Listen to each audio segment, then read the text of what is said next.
காலத்துல இப்படி ஒரு அழகான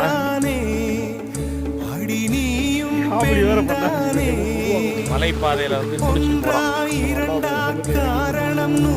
ஏப்ரல் 27 ஊருக்குள்ள பூரா பேர் காஞ்சி கிடக்காங்க.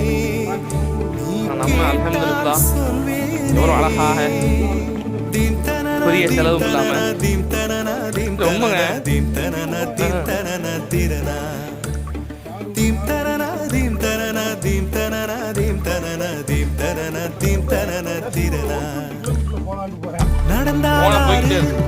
எழுந்தால் அருவி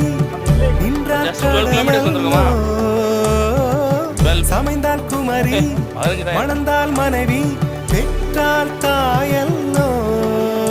சிறு நதிகளே நதியிடும் கரைகளே கரை தொடும் நுரைகளே நுரைகளில் இவள் முகமே